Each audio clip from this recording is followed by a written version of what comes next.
En tiempos de profunda apostasía en Israel, cuando el altarcito de Baal competía con el altar del Señor y la mirada del pueblo oscilaba entre fuego falso y silencio divino, se alzó un hombre cuyo nombre iba a ser sinónimo de celo, soledad y fuego.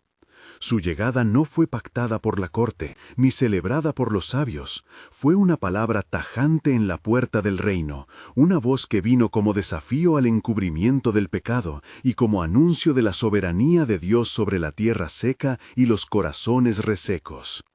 Antes de entrar en la vida del profeta, un breve pedido. Quédate hasta el final de este relato. Si te mueve, suscríbete y activa las notificaciones del canal para que estas historias sigan llegando. Deja un like si lo que escuchas te trae consuelo o confrontación y comparte para que otros recuerden que el Dios de Elías aún obra. Elías de Tisbé no buscó el poder humano. Apareció en la escena como mensajero de un Dios que no se complacía en medias tintas. Fue ante Acab, el rey del norte, y dijo con voz firme: «Vive Jehová, el Dios de Israel, delante de quien estoy. No habrá lluvia ni rocío estos años, sino por mi palabra». No pronunció cálculos políticos, ni ofreció compromisos. Su palabra fue una ruptura con la complacencia del reino. El pronunciamiento era sombrío, sequía, silencio en los manantiales, labriegos con manos vacías, lechos sin abundancia. Aquel anuncio no fue simple profecía climática, fue juicio que llamaba al arrepentimiento y una llamada a volver la mirada a aquel que da la lluvia. Sin darle al rey oportunidad para discurso teatral, Elías obedeció la instrucción que lo alejó del palacio y lo dejó en los contornos de la aridez, al arroyo Querit, al este del Jordán. Allí la tierra crujía como lija bajo el sol, la hierba amarillaba en mechones y el viento traía un rumor de abandono. Pero donde la necesidad se hace más profunda, la provisión de Dios a menudo es más clara. Cada mañana y cada tarde llegaron cuervos a traerle pan y carne. No eran aves de costumbre para el sustento humano, sino instrumentos de misericordia. Elías aprendió a distinguir entre la orilla seca de su propio corazón y la corriente viva de la fidelidad divina.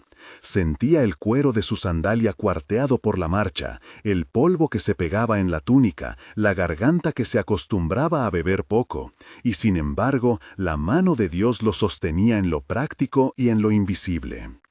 Días después, el arroyo se secó. La sequía proclamada había comenzado a manifestarse en la tierra. Elías recibió entonces una orden que trazó el siguiente tramo de su peregrinaje: partir hacia Sarepta, tierra de Sidón, donde una viuda pobre habría de darle posada. La elección misma era una lección. Dios enviaba al profeta hacia una extranjera, una mujer vulnerable, para mostrar que su gracia no se encerraba en nacionalismos ni en linajes. Llegó a la puerta de la ciudad con el rumor del hambre en los campos, y halló a la mujer, recogiendo un poco de leña, con una botija y un puñado de harina que pensaba usar una sola vez para el último pan. El encuentro fue humano y santo. Su petición de agua y pan chocó con la anunciación de su propia necesidad. «Pero aquí tienes la verdad», dijo Elías con sencillez. «Hazme primero a mí un pequeño pan, y luego haz para ti y para tu hijo. Porque así dice Jehová: no se acabará la harina, ni se acabará el aceite, hasta el día en que Jehová haga llover sobre la faz de la tierra». Aquellas palabras no venían de un economista, sino de quien hablaba en nombre del dueño último del mundo. Ella creyó. En la cocina de una casa humilde, entre un fogón humeante y la vasija de barro, la harina nunca volvió a menguar, ni el aceite a agotarse. El olor de la masa fresca se mezcló con la fragancia de la fe. La provisión de Dios se manifestó en lo cotidiano: pan sobre la mesa, aceite que brillaba, manos que ya no temían por el mañana. La viuda, en su fe sencilla, se convirtió en imagen de una iglesia dispuesta a arriesgar lo poco por obedecer la palabra. En ese hogar se tejió un afecto. Elías cuidó de la familia, la mujer le ofreció hospitalidad, y, bajo esa llave de cuidado mutuo, sucedió lo inesperado. El hijo de la mujer enfermó de pronto. La enfermedad vino oscura y veloz, como sombra en la tarde. El niño languidecía y la angustia cerraba la casa en un silencio que parecía robar el aire. La viuda, angustiada, pudo pensar que la hospitalidad había sido una buena inversión, ahora perdida. Pero Elías tomó al niño, lo llevó a la habitación superior, oró al Señor y clamó sobre su cuerpo. 3 veces extendió su alma en plegaria y en gesto. Se inclinó sobre el niño, respiró la súplica como quien pelea contra la muerte, con la sencillez de quien no tiene otra fuerza que la fe. Y el Señor oyó la voz del profeta. El hijo revivió. No fue espectáculo vacío, fue restauración. La casa estalló en un llanto que era mezcla de gratitud y temor reverente. La viuda no fue recompensada por su prudencia ni por su riqueza, sino por su fe y su obediencia en medio de la escasez. La historia de la viuda en Sarepta no es solo un prodigio aislado, sino el pulso de una narrativa mayor, la soberanía de Dios sobre lo inverosímil y su preferencia por los humildes. Elías, alimentado por la fidelidad divina, permaneció como testigo viviente de que no hay bloqueo absoluto ante la obediencia. Y sin embargo, estos capítulos de provisión no aplacaron la tempestad mayor que rugía en el corazón de la nación, la idolatría entronizada en el palacio y la ciudad. El enfrentamiento decisivo llegó en el Monte Carmelo, lugar de piedra y de panoramas que bordean el Mediterráneo. Allí se congregó el drama central, Israel frente a sí misma, una nación dividida entre 2 señores. Acab había convocado a su pueblo y a los profetas de Baal. Jezabel, con pasión implacable, había fomentado altares y sacrificios a falsos dioses. Elías, en soledad que se volvía firmeza, desafió a aquel coro de falsedad. Propuso un duelo que era simple en su propuesta y devastador en sus consecuencias. 2 altares, 2 sacrificios, y que el Dios que respondiera con fuego sería reconocido como el verdadero Señor. La congregación se apiñó, la tensión se volvió casi sólida en el aire. Los profetas de Baal clamaron, danzaron, se hirieron, su clamor subía como humo sin respuesta. Elías, en contraste, oró con calma trazando la escena. Restauró el altar del Señor que había sido roto, puso la leña en su lugar, arregló la piedra y pidió agua. No era teatralidad, empapó la madera y el sacrificio, llenó la zanja que circundaba el altar para que el agua corriera, y aún así pidió que Dios se manifestara. En el silencio que siguió, cuando Elías oró, el eco no fue voz humana, sino fuego desde los cielos. El fuego consumió no solo la ofrenda y la madera, sino las piedras, los lomos y el agua en la zanja. El pueblo cayó rostro en tierra y exclamó: «Jehová es el Dios». Aquella escena fue catarsis y juicio. Un pueblo que había dudado vio la mano soberana que no se somete a la conveniencia. La victoria en Carmelo no selló la paz duradera. Jezabel, herida en su prestigio y en su poder, juró venganza. Así me hagan los dioses, y aún me peque yo, si mañana a esta hora no hago con tu vida como has hecho con la de ellos. La amenaza fue perfumada de furia. La reina movió sus redes de poder y su rencor clavó una espina en el corazón del profeta. Aquel hombre que había quedado en pie frente a multitudes y al falso clamor, de pronto se sintió pequeño. Se alejó del monte Carmelo con el susurro de la amenaza aún humeando en sus oídos. Caminó hacia el sur, cruzó desierto y pueblos, llegó hasta Bersabé y más allá hasta un arbusto de retama donde, bajo su alero quebradizo, se dejó caer como quien ha agotado las fuerzas. La soledad lo alcanzó con una pesadez que no había conocido en los días de confrontación heroica. «Basta ya, Señor», murmuró, «tómame, mejor morir que seguir viendo a este pueblo en su obstinación». Su plegaria no fue un sermón ni doctrinas recitadas, fue la voz rota de un hombre que había llevado la carga del anuncio y que, frente a la ingratitud, se sintió rendido. En el silencio del desierto, donde la luz se doblaba sobre la tierra y las sombras se alargaban como dedos, un ángel lo tocó y le dijo: «Levántate, come». Junto al profeta apareció pan cocido sobre piedras calientes y una vasija de agua. El mensaje era simple: el cuidado de Dios llega en lo concreto antes que en las grandes revelaciones. Elías se durmió y se despertó fortalecido por aquel alimento que parecía enviarlo de nuevo a la vida. La travesía no terminó ahí. Caminó 40 días y 40 noches hasta llegar a Horeb, el monte de Dios, llevando consigo cansancio, preguntas y una palabra que ya no sabía cómo sostener. En la cueva de Horeb, Elías esperó no un espectáculo, sino la presencia. Y Dios no se manifestó en la convulsión que la carne esperaría primero. Vino un viento fuerte que rompió los peñascos y quebró montañas delante del Señor. Hubo un terremoto que estremeció la cueva. Hubo fuego que parecía consumirlo todo, pero el Señor no estaba en ninguno de esos estruendos.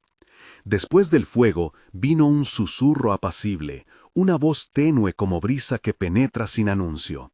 Fue en esa voz donde Elías encontró la verdad que no cabía en los grandes estruendos. No todo poder se anuncia en gran ruido. La presencia de Dios a menudo se revela en lo pequeño, en lo íntimo, en la calma que acaricia el alma. En ese momento, la narrativa del profeta cambió de tono. Ya no solo era para denunciar, sino para escuchar y recibir instrucciones que requerían paciencia y obediencia. Dios lo envió con nuevas tareas: ungir a ciertos gobernantes y, sobre todo, llamar a un sucesor que llevaría la antorcha de la profecía. El nombre de Eliseo surgió en el dictado divino, y la escena de su llamado sería imagen de transmisión espiritual. El manto que cae, el paso que se hace hacia la continuidad, la mano extendida para quien había de heredar no solo carisma, sino la responsabilidad de una voz en medio del pueblo. Pero antes de que la misión de formación pudiera completarse, la tensión política volvió a la escena. Las autoridades del reino anduvieron movidas por sus propios temores, y la sombra de la necromancia de Baal-Zebub en la corte se hizo sentir. Cuando llegó la noticia de la enfermedad del rey Acazías, éste envió mensajeros en busca de respuesta de los dioses de la liebre de Seba. Y la mano de Dios a través de su siervo habló con determinación. 3 veces enviaron a jefes y 50 con ellos para traer al profeta. 2 veces el fuego del Señor consumió a los enviados con sus capitanes, cuando vinieron a llevar a Elías. La tercera vez, el capitán, humillado, cayó a los pies del hombre de Dios y suplicó por su vida. Elías, en su autoridad profética, vino con palabra y con juicio. El rey moriría por su ignominia. La sentencia cayó sobre Acazías como cumplimiento de aquello que había sido anunciado desde la primera confrontación con la corte. La apostasía trae consecuencias, y la palabra de Dios se cumple en su tiempo. Aquel conjunto de encuentros dejó al profeta en una orilla donde la talla de su fe brillaba, pero su humanidad no fue borrada. Había momentos de fuego y momentos de hambre, días de altivez y noches de llanto, pronunciamientos que estremecieron la nación y mañanas en las que la soledad le parecía un pozo oscuro. Entre la multitud que aclamó en Carmelo y la viuda que sufría, entre los cuervos del arroyo y la voz en la cueva de Horeb, Elías aprendió que su ministerio no se sostenía en su valentía, sino en la fidelidad del Señor que lo enviaba. No todo terminaba con las palabras fuertes ni con las victorias públicas. La fragilidad de su alma nos acerca a su humanidad. Hubo lágrimas, miedo y fuga. Pero también hubo retorno. En lo cotidiano se hallaba la mano que lo sostenía. Y en los días que siguieron, cuando su manto empezó a rozar la figura de otro hombre junto a una puerta de surcos y arados, la historia tomó el giro que anuncia continuidad y esperanza. El llamado de Eliseo sería la respuesta de Dios a la soledad del profeta y la inversión divina para la misión que debía continuar en Israel. Queda mucho por contar: la escena del manto sobre los hombros de un joven arador, la última marcha del profeta con su sucesor, el asombro del carro de fuego en el cielo y el eco que eso dejó en el pueblo. También están por venir las enseñanzas que John la Escritura resume sobre el poder de la intercesión y el ejemplo de celo que dejó Elías como espejo para los que vendrían después. Pero antes de seguir por esos senderos, toma un momento. Imagina la textura de aquella tierra entre los dedos del profeta, el aroma del aceite en la cocina de la viuda, el crepitar del fuego que descendió en Carmelo, el silencio que siguió al terremoto en Horeb. Es en ese tejido de detalles donde late la verdad de su historia, no como hazaña heroica aislada, sino como peregrinaje de un corazón que aprendió a depender de Dios en el desierto y en la confrontación.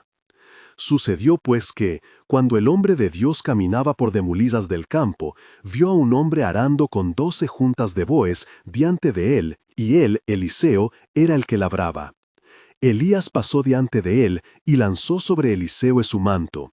Y Eliseo dejó los bueyes y corrió atrás de Elías y dijo: «Permíteme decir adiós a mis padres y después te seguiré». Elías respondió: «Va y vuelta, pues ¿qué te fice yo?». Entonces Eliseo volvió, tomó el par de bueyes, los sacrificó, y con la leña cocinó la carne, dio a los presos y después siguió a Elías y lo sirvió. La tierra que había sentido el arado guardó el calor de los pasos de aquel que partiría. El shero del sangre y de la gordura subió como oferta de renuncia. El fuego que consumió el alimento fue fuego humano, pero también señal de un rompimiento con el viejo servicio.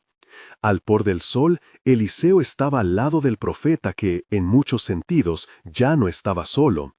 Entre ambos había ahora una complicidad que no se compra, había la transmisión de un peso y de una promesa. El manto, tejido de jornadas y lluvias, de vigilias y confrontaciones, pendía sobre los hombros del joven como encejo de futuro. Y aconteció que Elías dijo a Eliseo: «Permanecerás aquí, el Señor me envía a Betel». Eliseo respondió: «Viva el Señor y viva tu alma, yo no te dejaré». E fueron a Betel. E sucedeu que os filhos dos profetas que estavam em Betel saíram a receber a Elias, e disseram a Eliseu: «Vês que hoje o Senhor tomará teu senhor de sobre tua cabeça?» E ele disse: «Também eu sei, cala». E Elias disse a Eliseu: «Permanecerás aqui, o Senhor me envia a Jericó». E Eliseu respondeu: «Viva o Senhor e viva a tua aula, eu não te deixarei». E foram a Jericó. Os olhos do jovem observavam o homem que lhe tinha lançado o manto. Cada gesto do profeta tornava-se lição. Em Jericó, os filhos dos profetas também disseram: «Vês que hoje o Senhor tomará teu senhor de sobre tua cabeça?» E ele disse: «Também eu sei, cala». O caminho se aproximava do Jordão, e com ele a hora em que os céus e a terra mostrariam que o que se havia dado como legado não se perderia nas mãos humanas. Elias disse a Eliseu: «Fica, porque o Senhor me envia ao Jordão».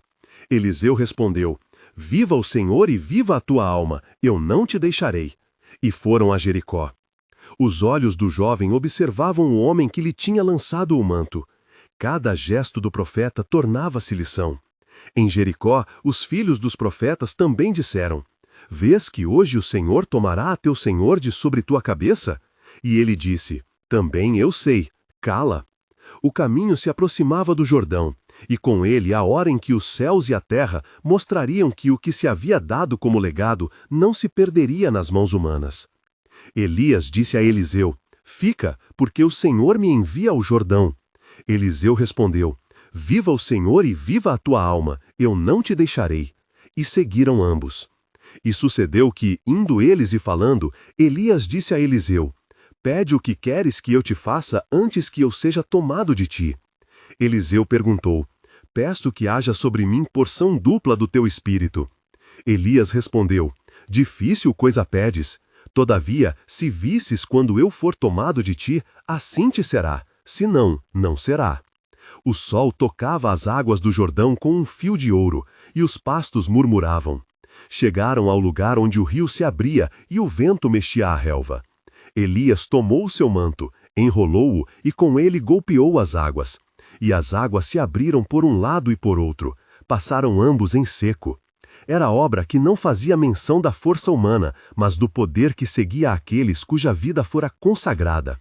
E sucedeu que, indo e falando, eis que um carro de fogo com cavaleiros de fogo os separou um do outro. E Elias subiu ao céu num redemoinho. A visão caiu sobre Eliseu como um golpe e uma bênção ao mesmo tempo. O homem que havia guiado a mão do Senhor desde corvos até fogo fora levado, e a voz que o havia chamado permaneceria, agora, ecoando no coração do que ficara. Eliseu viu e clamou: meu pai, carro de Israel e seus cavaleiros! E não o viu mais. E tomou ele o seu manto que caíra de Elias, e voltou, e parou na margem do Jordão. Os que os haviam acompanhado ficaram como que com o vento suspendendo-lhes a fala. Muitos que haviam ido a contemplar o fim do profeta ficaram sem palavras, e a notícia correu como água em pedras: Elias fora arrebatado ao céu. Em silêncio, Eliseu pegou o manto que havia coberto o rosto do que fora seu guia. Pesava naquele pano a lembrança de confrontos, de noites no deserto, de lágrimas e de fogo. Mas pesava também a promessa de continuidade. Então Eliseu tomou o manto de Elias, enrolou-o e foi ao Jordão. E deu um golpe nas águas com o manto. As águas se abriram para um lado e para outro, e Eliseu atravessou. Os filhos dos profetas que estavam olhando de longe viram e se inclinaram diante dele. O homem que antes fora aprendiz agora andava por onde o mestre andara. O sinal não era apenas para seus olhos, mas para todo o povo. A palavra de Deus não fica suspensa na morte dos mensageiros. Ela passa de mão em mão quando o Espírito, que não se vende, é pedido e recebido. Eliseu não ostentou a cena. O manto pendia de seus braços como testemunho. Ele voltou para o outro lado do Jordão e os que o tinham apanhado o seguiram, trazendo perguntas e esperança. Alguns se aproximaram com temor, outros com gratidão e uns poucos com descrença. Mas ao redor havia um novo ar. O ministério continuaria, não por excelência humana, mas pela fidelidade do Senhor que chama e sustenta. A ausência de Elias deixou uma marca viva. Nos mercados e nas portas da cidade, muitos lembravam suas palavras de fogo. Nas aldeias, as viúvas que receberam socorro guardavam os nomes que ele pronunciara. Os reis e os poderosos recordavam-se do confronto em Carmelo e mediam seus passos. Porém, para Eliseu começava agora a senda que o tempo registraria em obras e sinais. Ele ainda não sabia todos os caminhos, mas sabia que o Senhor que enviara Elias era o mesmo que agora o chamava. Nos primeiros dias depois daquele acontecimento, Eliseu ficou entre os varões que o rodeavam e os que vinham buscar conselho. Ele não buscou glória. Sua voz era, por vezes, guarda de quem tivera o manto, outras, consolo de quem perdera o homem que os fizera conhecer o Senhor de Israel. E enquanto o povo murmurava e os homens do reino calculavam seus rumos, Eliseu inclinou-se para a tarefa que lhe fora entregue: orar, falar, interceder, curar, dizer a palavra de Deus em tempo e fora de tempo. Mas a chama que havia descido em Carmelo e o sussurro no Horebe permaneciam como medidas no coração do novo profeta. Não se tratava de repetir prodígios por orgulho, mas de ser o vaso pelo qual Deus mostraria sua fidelidade. Entre as lembranças do fogo e do crepúsculo estava a certeza de que tudo quanto fora ensinado a Eliseu o disporia para responder às angústias daquela terra. E assim, no silêncio que se seguiu ao arrebatamento, ele começou a orar pelas cidades, a visitar os confins do país e a levar a esperança onde a presença parecia ter fugido. Ainda havia diante dele muitas jornadas, confrontos e milagres, e a memória de Elias servia de farol. O jovem que arara com 12 juntas de bois agora caminhava por estradas que conheciam passos de reis e de pobres. A mão que lançara ao manto o fizera ouvir um chamado que exigia fidelidade maior que o medo, e ele aceitou. E enquanto os que recordavam o profeta arrebatado contavam o que viram, outros vinham com pedidos: água, pão, cura, justiça. Eliseu sabia que a resposta do Senhor naquela hora não seria medíocre.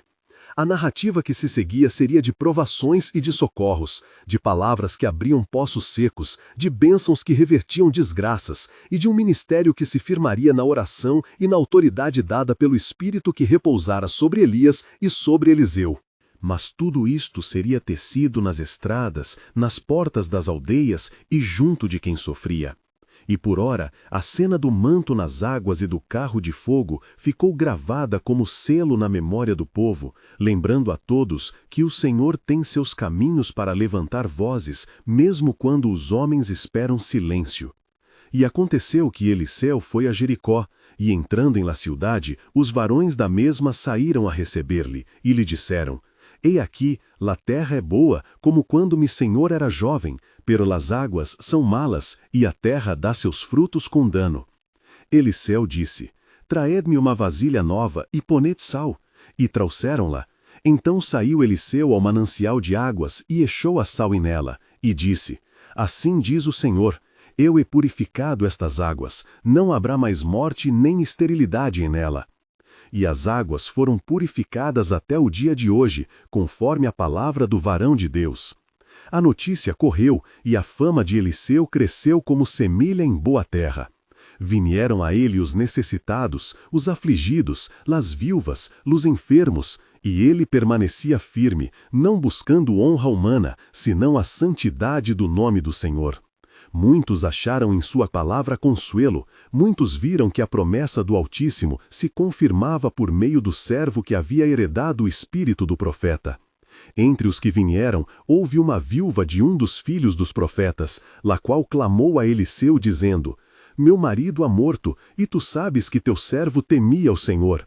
E o acreedor vem a tomar-me 2 filhos por escravos.